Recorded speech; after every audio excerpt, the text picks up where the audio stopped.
Mikicast par Jennifer Mounaboro, le podcast dédié aux maladies inflammatoires chroniques de l'intestin. Bonjour et bienvenue dans cet épisode sur la surveillance des Mickey. Le docteur Carmen Stefanescu, gastro-entérologue à l'Institut des Mickey, est avec nous. Bonjour. Bonjour à tous. Comment surveille-t-on les Mickey ? Quand on parle de la surveillance chez les patients avec une maladie inflammatoire de l'intestin, il faut penser à la surveillance de la tolérance des médicaments, mais aussi à la surveillance de l'activité de la maladie et la surveillance du risque de la dysplasie qui peut apparaître au cours de l'évolution. Évidemment, je vais commencer par la surveillance de l'activité de la maladie inflammatoire de l'intestin. Plusieurs années, on a utilisé uniquement la coloscopie, les examens endoscopiques. Des examens qui sont invasifs, qui nécessitent une anesthésie générale, une préparation que tout le monde connaît et que tout le monde déteste. Mais de nos jours, en 2025, on dispose de plusieurs moyens non invasifs de surveillance, dont la calprotectine fécale, qui est remboursée depuis 2024, et aussi des examens radiologiques non invasifs, notamment l'échographie abdominale, l'échographie intestinale et l'entéro-IRM. Alors, l'échographie, c'est quelque chose d'assez récent, mais de plus en plus, les jeunes gastro-entérologues se forment à la réalisation de l'échographie. Ça ne nécessite pas de préparation, ça ne nécessite pas de remplissage de l'intestin grêle. Il faut être juste à jeun et on a des données qui se corrèlent bien avec l'activité de la maladie détectée par d'autres moyens, notamment par le dosage de la calprotectine, l'IRM ou l'endoscopie.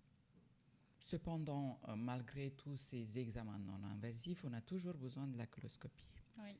Et oui, parce que pour l'heure, la coloscopie reste quand même le seul examen qui nous permet de détecter la dysplasie qui peut apparaître lorsqu'on a une maladie évolutive depuis très longtemps ou lorsqu'on a une maladie associée à une cholangite sclérosante primitive.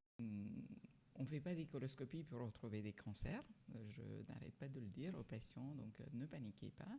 On fait des coloscopies de surveillance lorsqu'il y a une indication parce qu'il y a un risque pour détecter des cellules, des anomalies cellulaires qui précèdent l'apparition du cancer et donc on peut faire un traitement préventif pour éviter d'arriver au cancer. Et après, ce n'est pas un dernier point, il ne faut pas oublier qu'on prescrit beaucoup de traitements et que ces traitements nécessitent une surveillance biologique parce que certains traitements ont des effets secondaires, beaucoup plus les vieux traitements comme l'azatioprine, l'Imurel, mais même les traitements plus récents ont des effets secondaires qu'on peut détecter sur la prise de sang, certaines anomalies biologiques comme les perturbations du bilan hépatique ou l'augmentation du cholestérol.